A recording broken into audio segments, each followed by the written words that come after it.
What's your top, holy crap, that worked moment? A guy we'll call Bob left the company I was at. A year or two later, he started recruiting people from our company. I was interested, so I flew out for an interview. First 5 interviews went great. Seemed like a good group to work with. The final interview was with the HR director. It went okay, and then we got to the pay part. I said I wanted X amount. She said the average pay for my experience and position was X minus 20K. My response was, Bob didn't fly me out here because I'm average. I have no idea why I said that, but I got the job and the pay I wanted. Months later, when we were getting drinks, Bob brought that up. Apparently, HR director thought I was very quiet and introverted from our interview, so my response caught her even more off guard than it caught me. Used an electric palm sander to clean the soap scum out of my tub.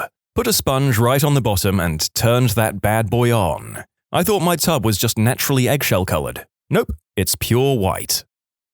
I once got fired from a job at the grocery store. I really needed money though, and no other place was hiring. So a week later, I just showed up and started doing my job as usual. No one said anything, and I got my pay at the end of the week like normal, and I stayed at that job until I quit a year later. A very confused patient was fighting me when I was trying to give him IV antibiotics. "You're gonna kill me! What's my family gonna do if you kill me?" He wailed while pointing at his adult son. "If I kill you, they can sue me and the hospital and be rich," I said. The man just kind of made an, "Oh yeah," kind of mumble and let me hook him up to the IV. His son was trying so hard not to laugh. I had a test coming up and needless to say, I didn't want to take it. So 9-year-old me decides to jump out of a tree and fake being hurt. I didn't go to school for the next 2 days. I realize now that I could have just said I fell out of the tree. I didn't actually have to do it. My first edition PS3 stopped working in 2011. It would turn on, but it would never read a disc. About 6 months ago, I randomly found a video on YouTube with like 120 views that was basically a 12-year-old kid showing that if you lift the PS3 vertically when loading a disc, it'll start to read. I tried it and boom, that trick worked. I choose to believe that the child in this video was this commenter's personality from an alternate reality. The 12-year-old was him after he fixed the PS3 in 2011.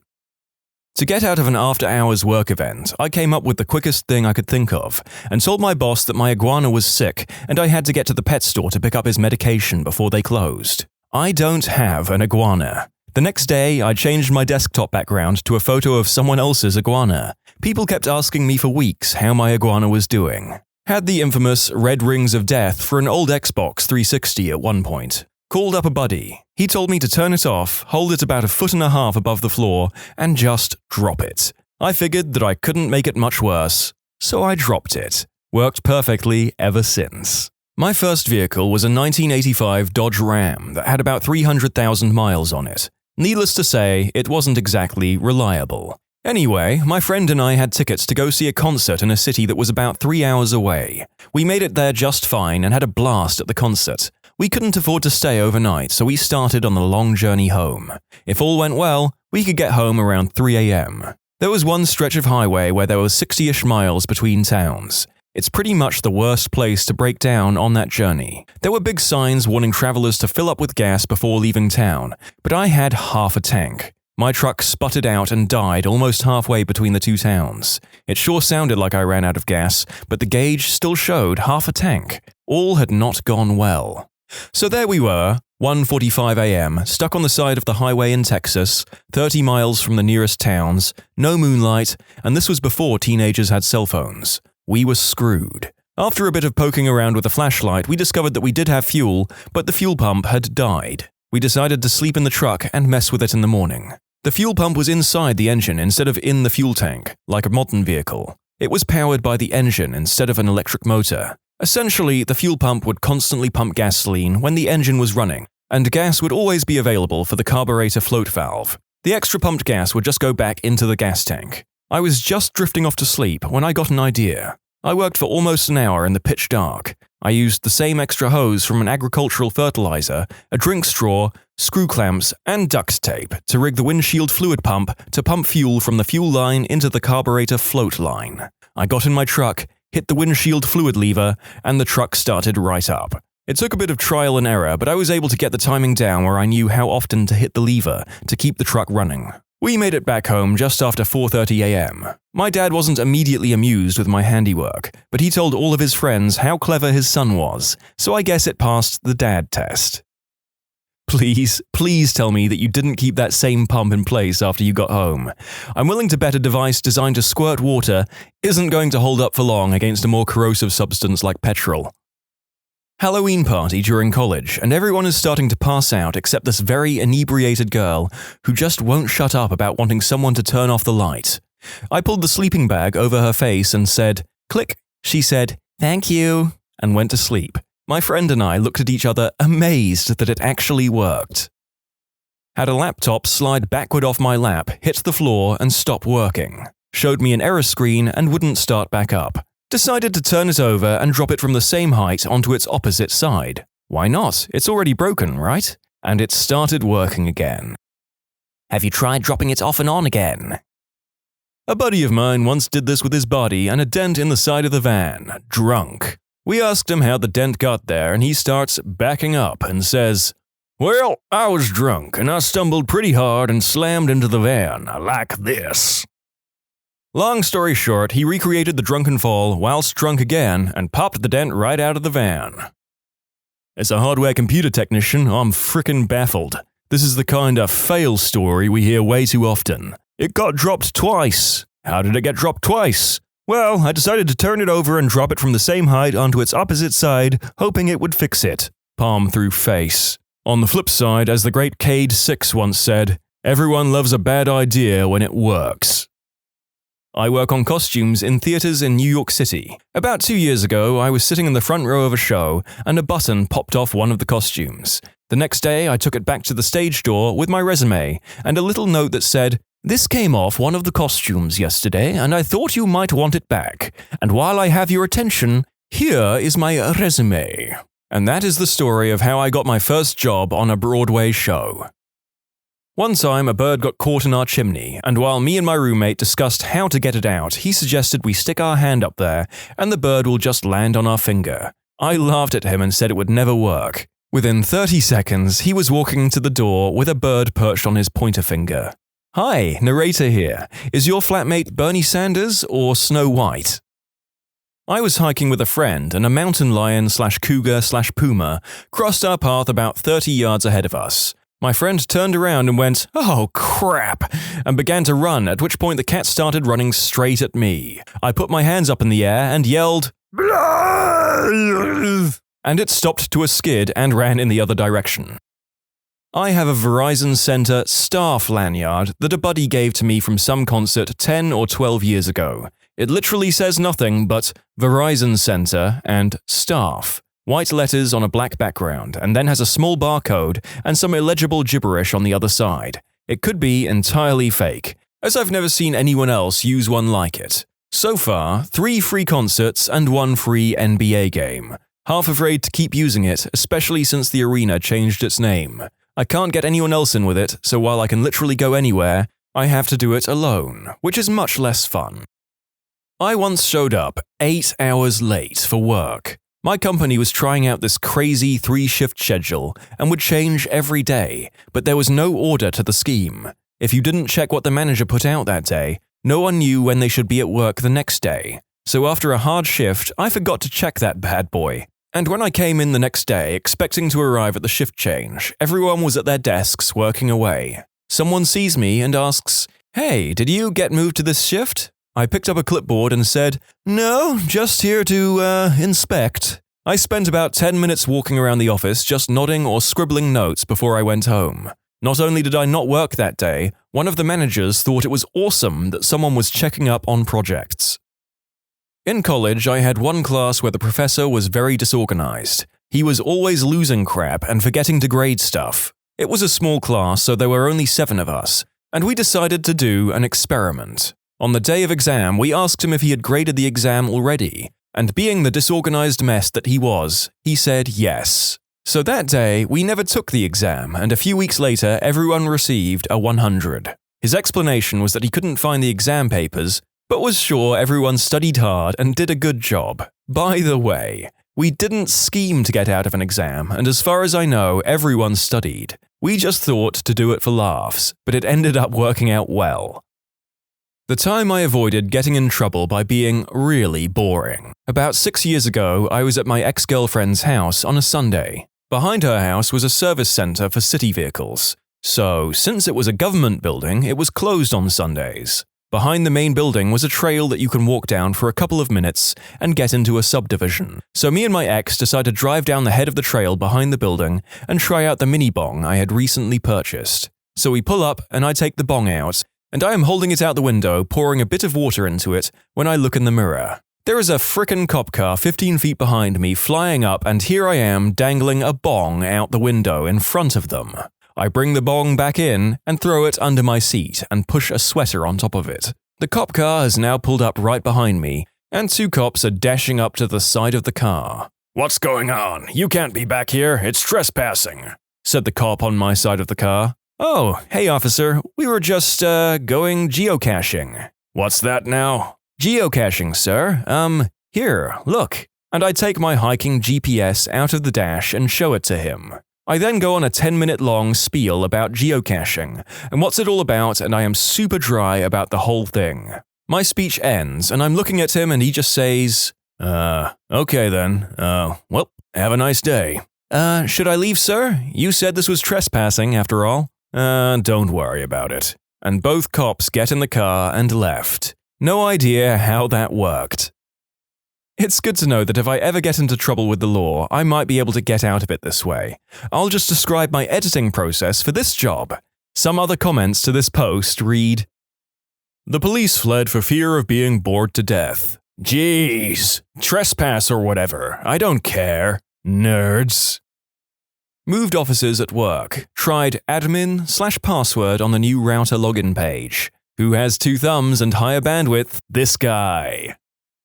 In our dorms, the PCs in the rooms had throttled internet, but in the shared labs, they didn't. They told us this was only during certain evening times, but it was patently obvious it was round the clock. I went into the lab, got the Mac from one of the lab PCs, and gave it my Mac. I was on the lab subnet from then on and had much faster internet. I did this for a few friends and told some others about it.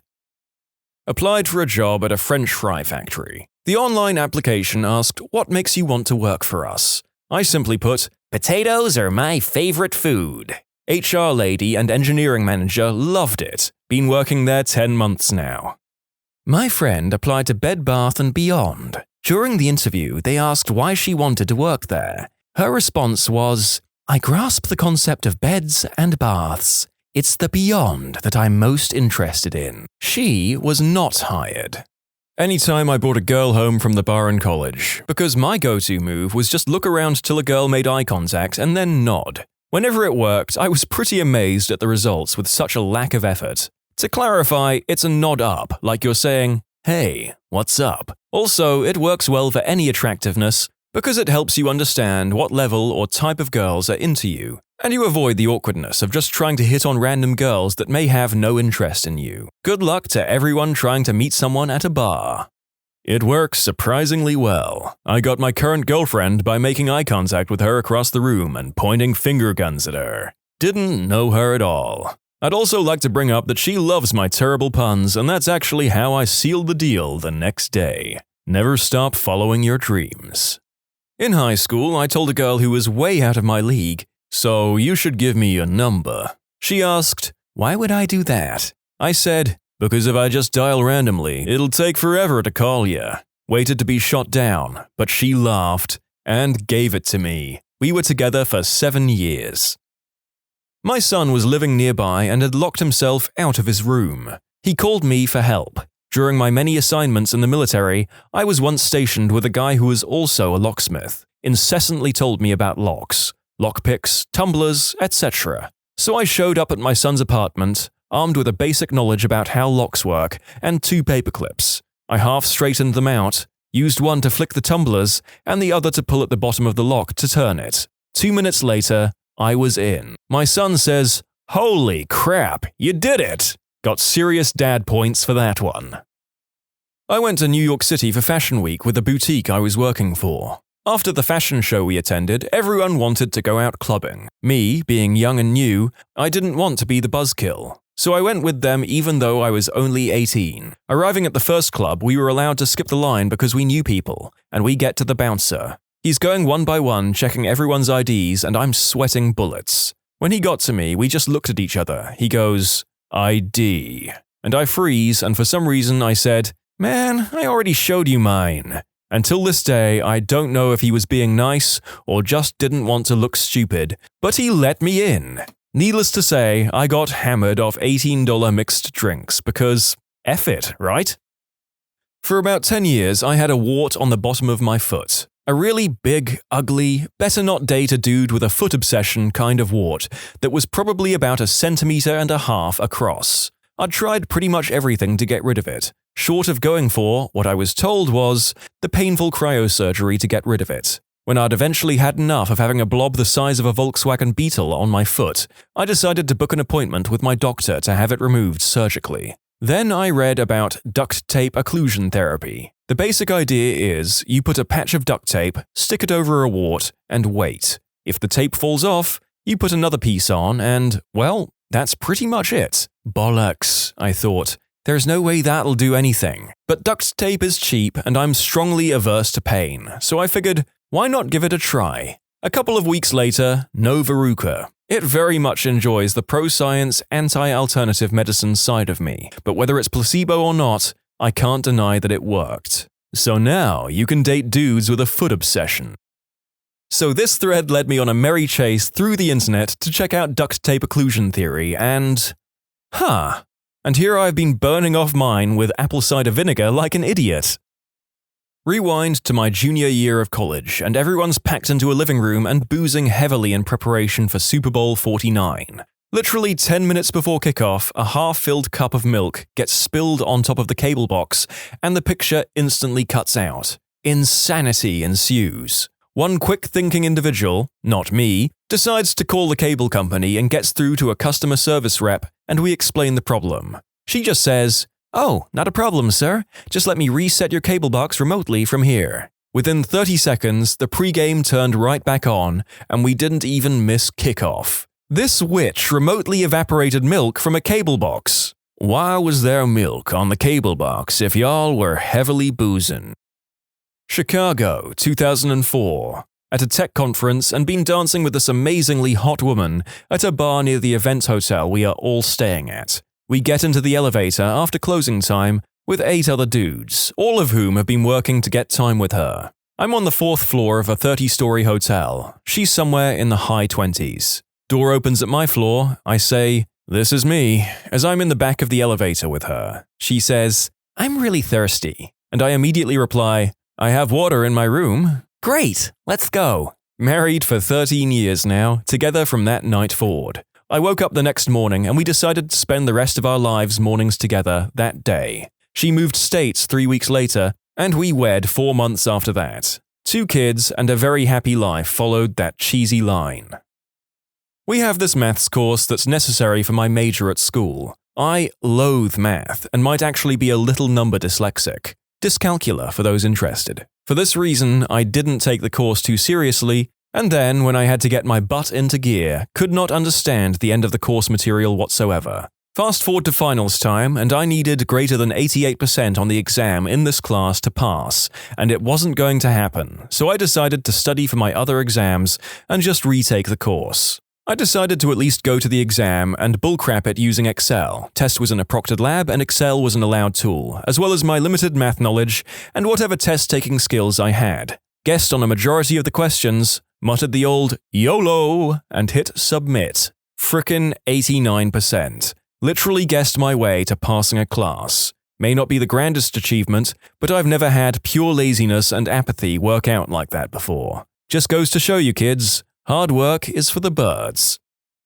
Not me, but Buzz Aldrin repaired a jammed switch using a ball pen. On the moon. On a switch critical for their takeoff. Not me. Oh, really? I'm not buying it. I think he needs to prove that he isn't in fact Buzz Aldrin.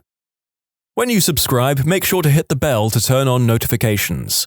Put the playlist on in the background to finish listening to all the stories, linked at the top of the description. And if you like Am I the Genius, give Am I the Jerk a shot, linked in the description too. Either way, thanks a lot for watching, and we'll see you guys next time.